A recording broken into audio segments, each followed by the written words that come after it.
When I was around 12, my family moved into this house in Georgia.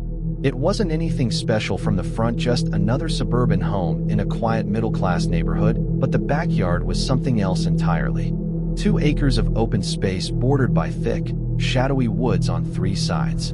It had everything: a trampoline, an old hot tub, a rusted swing set, a small tool shed, and enough room for every sport imaginable. It was a kid's dream. It was also, though none of us would admit it back then, a little unsettling at night. That summer, I planned a sleepover with 3 of my closest friends: Mike, Jason, and another friend we all called Mikey. We were going to have a backyard campout. It was the usual setup: tents, pizza, soccer, maybe some ghost stories. The tents were pitched just before sunset, and by the time the sky turned purple, we were in full manhunt mode. It was the kind of game we'd play for hours, hiding in pitch dark, chasing each other across the property, ducking behind trees and under the trampoline. That night, Mikey and I were the first to hide. I took the trampoline, low and dusty, but perfect cover. Mikey darted into the woods too far for my liking, but he insisted it gave him an advantage. I crouched under the frame, heart pounding, waiting for the whistle that signaled the others were hunting. But before the whistle came, I heard something. It wasn't the wind. It wasn't a squirrel. It was deliberate. Footsteps. Soft but heavy, slow, like someone trying to be quiet, but not caring enough to be good at it. I froze. The sound came closer, not from the yard, but from underneath the trampoline with me. I hadn't seen anyone crawl in. I didn't hear anyone approach. Yet there was someone beside me now. Breathing, I turned my head slowly. There, in the dark, was the outline of a man. Too tall to be one of my friends. His face was inches from mine, and even in the dark I could see his eyes wide open, reflecting the yard light faintly like an animal's. He whispered, "Don't move." I screamed and kicked out, scrambling out from under the trampoline, tripping over one of the springs and scraping my knee. Mikey must have heard me because I saw him emerge from the tree line, yelling my name. The others came running, and we all huddled near the tents while I frantically tried to explain what I'd just seen. My dad came out with a flashlight and a baseball bat, scouring the yard, but he found nothing. No signs of anyone. Just an open trash bin by the house, tipped over like someone had run into it. My dad told us we were sleeping inside. End of discussion. That should have been the end of it. But we were 12, stubborn and stupid. Around midnight, after my parents went to bed, we snuck back out, determined to prove we weren't scared. The tents were still up, after all. This time, we agreed to keep a flashlight in each tent. Mike and I shared one. Jason and Mikey were in the other. The yard was dead silent, save for a few crickets and the occasional rustle in the trees. I stayed awake longer than usual, listening, trying to convince myself I had imagined the whole thing. Around 2 a.m., I heard it again. Not breathing this time, scraping. A slow drag of something hard against the canvas wall of our tent. Mike was snoring. I held my breath. Then the zipper began to lower. Slowly, carefully, I grabbed my flashlight and flipped it on as the flap opened. For a brief second, I expected my dad again. Maybe even hoped it was him. But it was the same man. Pale, filthy skin. Eyes so wide they didn't blink. He was shirtless now, and his chest was smeared with something dark. Mud or something worse. His hands were trembling, one holding a long piece of broken glass. Before I could scream, he lunged forward. I kicked at him, screaming for Mike. The man grabbed my ankle, slicing it slightly with the glass, and whispered, "I live here too." Mike woke up and screamed. The man retreated, vanishing into the trees before my dad came running out again. This time, we didn't bother checking the woods. We called the police. But that's not the end. The next day, while packing up the tents for good, we noticed something odd behind the trampoline: disturbed dirt, like a shallow hole had been dug and then covered again. My dad called the police again. They brought dogs. They brought shovels. They dug up a box. Inside was a pair of shoes, a moldy blanket, and dozens of children's toys. Not ours. They never caught the man, and no one claimed to know who he was. But 2 weeks later, a missing child report from a neighboring county was linked to an abandoned campsite less than a mile into the woods. That we never played manhunt again. And I never slept outside, not even in our own backyard. In the summer of 2019, I spent a weekend at my friend Eliza's house. Everyone called her M, tucked deep in the forested coast of Oregon. It was the kind of place that felt both peaceful and haunted at the same time. Her house sat at the edge of a cliff, and just beyond that was the endless, black ocean. Behind the house, woods dense, ancient, and almost too quiet. It was supposed to be a fun girls' weekend. Just me, Em, and our friend Sam. We planned for late-night gossip, scary movies, and a few rounds of hide-and-seek like we used to do as kids. Em's parents were upstairs, already asleep by the time we started playing. The three of us were laughing and goofing off, feeling that carefree energy that only comes when you're far from the rest of the world. Around midnight, we decided to go on a short walk along the gravel road leading to the few other houses in the area. We texted Em's mom out of courtesy, and she replied with a thumbs-up emoji. It was quiet.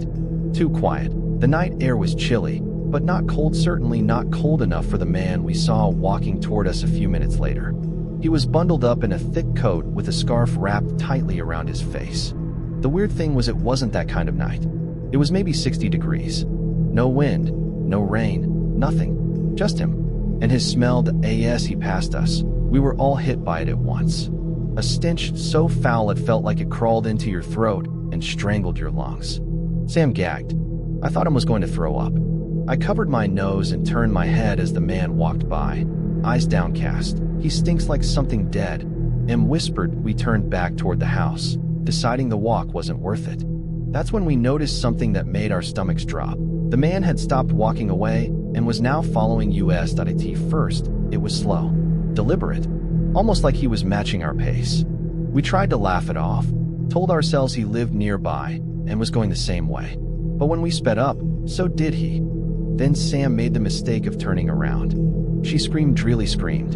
And that's when we saw it too. The man wasn't just walking. He was sprinting, not in a desperate or erratic way.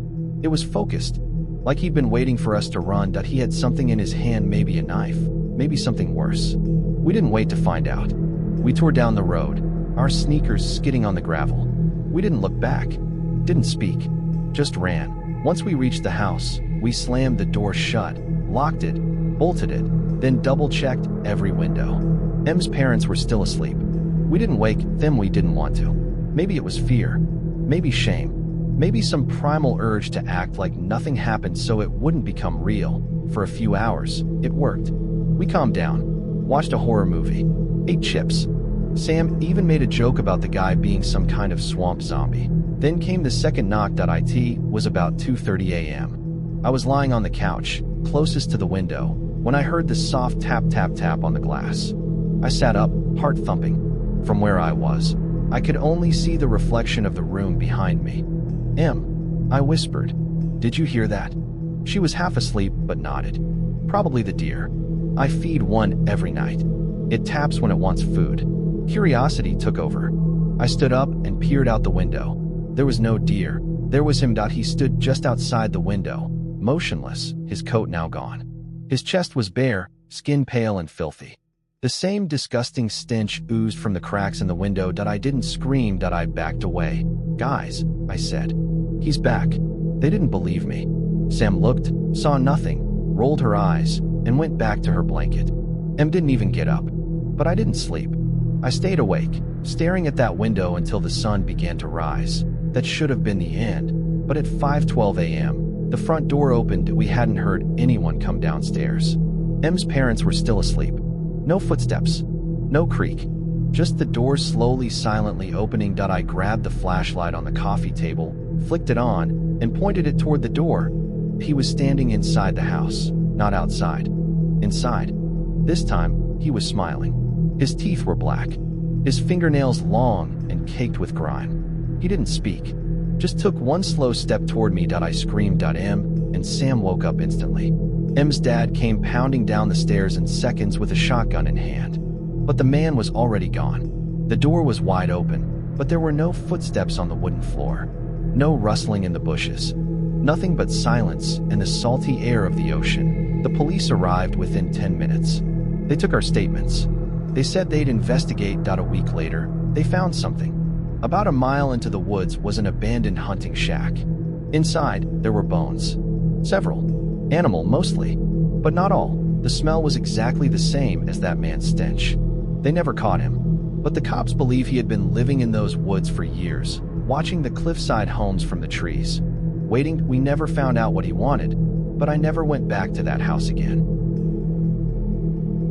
In the fall of 2019, I met a guy named Sebastian when he transferred to our office in Manhattan. I work in risk management for a bank, which, despite sounding stiff, attracts a surprisingly eccentric crowd. Sebastian wasn't just another sway that was charismatic, funny, magnetic in a weird way.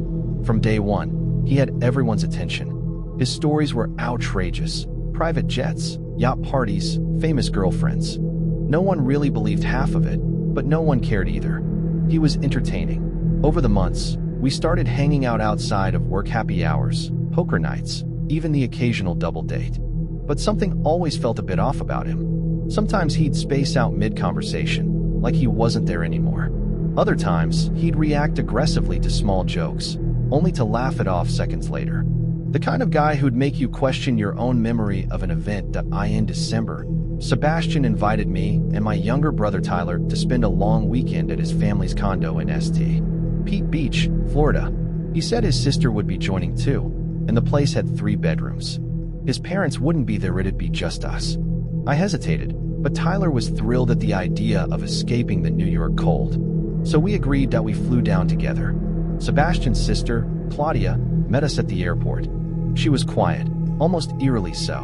When I shook her hand, her grip lingered just a second too long. The condo itself was impressive: marble floors, high ceilings, huge abstract paintings on the walls. But it felt empty, like a show home no one had ever really lived in. That first night, we went out drinking. Sebastian got obliterated.